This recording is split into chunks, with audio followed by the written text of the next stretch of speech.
இருக்கிறது. இது இன்றைக்கு தமிழகத்தில் இருக்கின்ற அரசியல்வாதிகள் நாடார்கள் 15 எம்எல்ஏ தான் இருக்கும். எங்களுக்கு இந்த பிரதிநிதித்துவத்தை அதிகப்படுத்த வேண்டும் என்பதுதான் எங்களுடைய முதல் கோரிக்கையாக அரசியல் கட்சிகள் அனைத்துக்கும் வச்சு கொண்டிருக்கிறோம். அது நாங்கள் யாரும் சங்கத்தில் இருக்கிறவங்களுக்கு சீட்டு கேட்கலாம். உங்கள் கட்சியில் நேர்காணலுக்கு வந்திருக்கிறவர்கள் திமுகவில் இருப்பவர்களுக்கு திமுகவில் கொடுக்கலாம். குறிப்பாக தஞ்சையில் ஒரு காலம் பரிசுத்தனால் 3 தடவை சட்டமன்ற உறுப்பினராக இருந்தார். இப்பொழுது திமுகவில் ஒருவர் கூட நேர்காணலுக்கு சென்றிருக்கிறார். அதேபோல் அவர்களுக்கு நீங்கள் வாய்ப்பளிக்கலாம். மதுரையில் இதுவரையிலும் இவ்வளவு வியாபாரிகள் நாடார்கள் இருக்கிறோம், இவ்வளவு தொழிலதிபர்கள் இருக்கிறோம், இவ்வளவு கல்வி நிலையங்கள் வைத்திருக்கிறோம். ஆனால் எங்களுக்கு சட்டமன்ற உறுப்பினர்கள் என்பது நாங்கள் அணுகுவதற்கு ஒரு வாய்ப்பாக, ஆனால் எந்த கட்சியிலையும் ஒரு சட்டமன்ற உறுப்பினர் இல்லை. அது எங்களுக்கு மன வருத்தம் அளிக்கிறது. அதை இந்த அரசியல் கட்சிகள் எங்களுக்கு நிறைவேற்றி தர வேண்டும். அதேபோல் கொங்கு மண்டலத்தில் கோபிச்செட்டிப்பாளையத்தில் இருந்து திண்டுக்கல் வரையிலும் அனைத்து தொகுதிகளிலும் குறைந்தது ஒரு 70 தொகுதிகளில் நாடார்கள் அதிகம் பனைத்தொழிலை செய்து கொண்டிருக்கிறார்கள். அவர்கள் வறுமையில் இருந்து இப்பொழுது கல்வி மூலம் ஒரு வாழ்க்கையில் முன்னேறி இருக்கிறார்கள். அவர்களையும் நாங்கள் அரசியல் அதிகாரம் இல்லாமல் இருக்கிறார்கள். கல்வி பணியை நாங்கள் நாடார் மகாஜன சங்கம் அங்கே 2 காலேஜுகளை ஆரம்பித்து நல்ல பணிக்கு கொண்டு வந்துவிட்டோம். ஆனால் அரசியல் அதிகாரம் என்பது இல்லை. அந்த அரசியல் அதிகாரத்தை கொங்கு மண்டலத்திலும் ஒரு 4 சட்டமன்ற உறுப்பினர்களை அவர்கள் அனைத்து அரசியல் கட்சிகளும் தர வேண்டும். அது பிஜேபியிலும் கேட்டிருக்கிறார்கள், காங்கிரஸிலும் கேட்டிருக்கிறார்கள், திமுகவிலும் கேட்டிருக்கின்றார்கள், அதிமுகவும் கேட்டிருக்கிறார்கள். குறிப்பாக பார்த்தீங்கன்னா பாளையங்கோட்டையில், திருநெல்வேலி பாளையங்கோட்டையில் கிறிஸ்தவ நாடார்களும் இந்து நாடார்களும் 50,000 பேர் இருக்கிறோம்.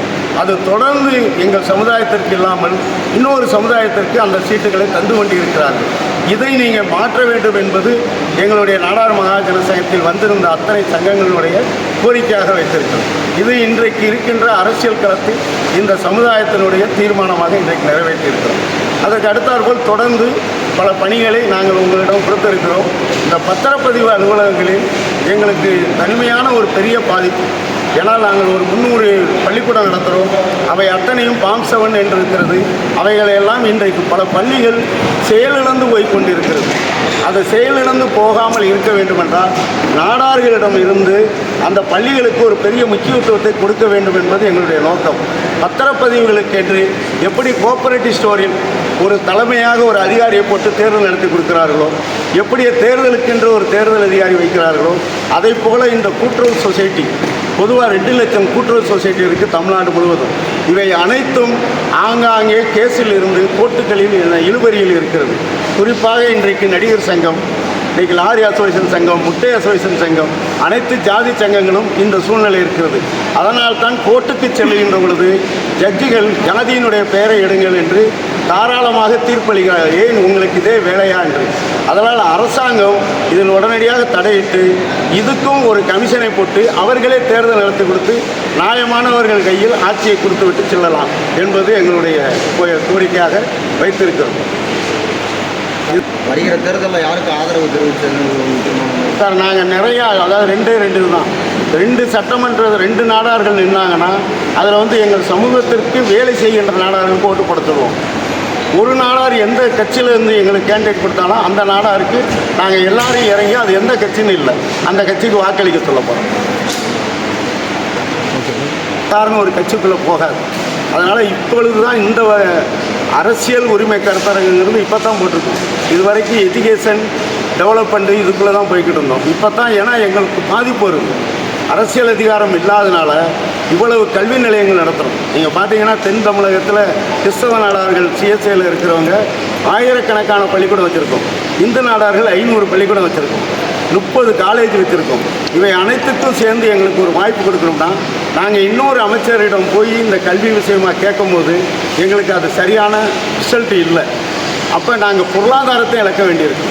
நாங்கள் சர்வீஸ் பண்ணுறதுக்கு பொருளாதாரத்தை செலவழிக்கும் பொழுது மன உளைச்சலுக்கு ஆளாகி கொண்டிருக்கிறோம் கிறிஸ்தவ நாடார்களும் இந்து நாடார்களும். அதனால் கல்வி அமைச்சர்கள் எங்கள் சமூகத்தை சேர்ந்தவர்களாக கொடுக்க வேண்டும் என்பது எங்களுடைய ஒரு கோரிக்கை. அதற்கு அடுத்தாற்போல் தொழில்துறையை பொறுத்தவரையும் உங்களுக்கே தெரியும், இன்றைக்கு டிமார்ட்டு எம்மார்ட் என்று வந்து கொண்டே இருக்கிறது. ஆன்லைன் பிஸ்னஸ் போய்கொண்டே இருக்கிறது. ஆனால் நாடார்கள் சிறு தொழிலை உருவாக்குவார்கள். ஏன்னால் நாங்கள் ஆரம்ப காலத்தில் இருந்து சிறு பெட்டிக்கடைகளையும் பலசரக்கடை, பாத்திரக்கடை, பழைய பேப்பரு அந்த வியாபாரம் பார்த்தவர்கள். ஆனால் இன்றைக்கு இண்டஸ்ட்ரியலாக மாறுகின்ற பொழுது இன்னைக்கு கார்ப்பரேட்டாக மாறிக்கிட்டு இருக்கு. கார்ப்பரேட்டாக மாறுகின்ற பொழுது நாங்கள் உழைத்து இவ்வளவு சம்பாதித்து ஒரு 150 வருஷத்துக்குள் இவ்வளவு முன்னேறி இவ்வளவு கல்வி சர்வீஸ் பண்ணுவதைப் போல இன்னமும் நாடார்கள் கார்ப்பரேட் கம்பெனிகளுக்கு உருவாக்குவதற்கு அரசாங்கம் துணை புரிந்தால் உண்மையிலேயே நாடார் இளைஞர்கள் அடுத்து வருகின்ற தலைமுறை இந்த கார்ப்பரேட் கம்பெனிகளை உருவாக்குவதற்கு அரசாங்கத்துடன் உதவுகிறது. அவங்க 50%, நாங்கள் 50%. அதற்கு வழிகாட்டுவதற்கு நல்ல தொழில்துறையை சார்ந்த அமைச்சர்கள் நாடார்களும் தென் தமிழகத்தில் இருக்க வேண்டும். அப்படி தென் தமிழகத்தில் இருந்தால்தான் திருநெல்வேலி தூத்துக்குடியில் இந்த ஜாதி கலவரங்கள் நிற்பதற்கு வாய்ப்பாக இருக்கும். ஜாதி இல்லை என்று சொல்லுகிறார்கள், ஜாதி கோர்ட்டில் இல்லை என்கிறார்கள். நீங்கள் இப்பொழுது நடைபெற்ற இத்தனைகளையும் பார்த்தீர்கள் என்றால் தெரியும். பெரும்பத்தில் நடந்த பிரச்சனைகளுக்கு அந்த சமூகம் போராடியது. நாடார்கள் வெட்டுப்பட்ட பொழுது நாடார்கள் போனோம். இப்பொழுது தூத்துக்குடி அருகில் இருந்து நடந்த ஊர்களில் அங்கே இருக்கின்ற யாதவர் சமுதாயம் தான் போராடியது. பரமக்குடியில் நடக்கின்ற பொழுது அந்த தேவேந்திரகுல சமுதாயம் தான் போராடியது. ஆனால் இவை இந்த வன்முறைகள் நடக்கின்ற இடங்களில் எல்லாம் அந்தந்த சமூகம் தான் போய் பாதுகாக்க வேண்டியிருக்கிறது. இதுதான் இன்றைக்கு உரிய நிலவரம். அப்படி பார்க்கின்ற பொழுது ஜாதி இல்லை என்று ஒரு பக்கம் பேசி ஜாதிகளாகத்தான் பிரச்சனையை பார்க்கிறார்கள். அரசியல்வாதிகள் எங்கேயும் போய் இந்த நடந்த விஷயங்களை யாரும் தலையிடவில்லை. அப்பொழுது பார்க்கின்ற பொழுது ஜாதி அமைப்புகள் வலுவானால்தான் இன்றைக்கு வருகின்ற இன்னல்களிலிருந்து சமூகத்தை காப்பாற்ற முடிய ஒரு சூழ்நிலை வந்து கொண்டு இருக்கிறது. அதனால்தான் நாங்கள் அனைத்து உறவின் முறைகளையும் கட்டமைப்பு அமைத்து தமிழகம் எங்கும் ஏற்கனவே 2500 சங்கம் வைத்திருக்கிறோம். இந்த சங்கங்கள்லாம் கல்வி பணி ஆற்றிக் கொண்டிருந்தோம். இந்த பணியிலிருந்து மீண்டும் அரசியல் அதிகாரம் வேண்டும் என்பதற்கு இதனுடைய முதல் படி இன்றைய தினம் போட்டிருக்கிறோம். அதை தொடர்ந்து இதனுடைய செயல்படுத்துவோம். இந்த தேர்தலுடைய எங்களுடைய கோரிக்கை 25 சட்டமன்ற உறுப்பினர், ஒரு கல்வி அமைச்சர், ஒரு தொழில் அமைச்சரும் எங்களுக்கு சமூகத்திற்கு வேண்டும் என்பது எங்களுடைய கோரிக்கையாக வைத்துக் கொண்டிருக்கிறோம். ஏதாவது கட்சியை சந்தித்து கோரிக்கை வச்சிருக்கோம். 4 கட்சிகளையும் நாளை மறுநாள் தேதி கேட்டிருக்கோம். தமிழ்நாடு முதலமைச்சர், எதிர்க்கட்சி தலைவர் சீமான், விஜய் 4 பேரிடமும் எங்களுடைய கோரிக்கையிலும் மனுவை தர இருக்கிறோம். நாளை மறுநாள் இங்கிருந்து தேதி கேட்டு எங்கள் நிர்வாகிகள் அனைவரும் சேர்ந்துட்டு எல்லா கட்சிகளையும் இந்த கோரிக்கை வைக்கிறோம்.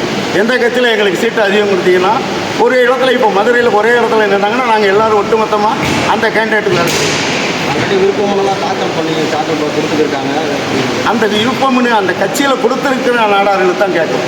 நாங்கள் யாருக்கும் கேட்கும். அந்த கட்சியில் இப்போ விருப்பம்னு பணம் கட்டியிருக்காங்களே, 25,000 ரூபா கட்டியிருக்காங்க. அந்த கட்சியில் இருக்கிற நாடார்களுக்கு சீட்டு கொடுத்துட்டோம்.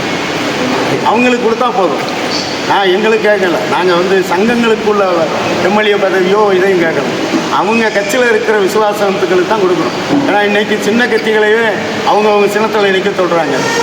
பிறகு போய்கிட்டு நாங்கள் போய் ஜாதி சங்கங்களுக்குன்னு கேட்கணும். அதுவும் அவங்க சின்னத்தில் தான் போய் நிற்கணும். அது எங்களுக்கு தேவையில்லை.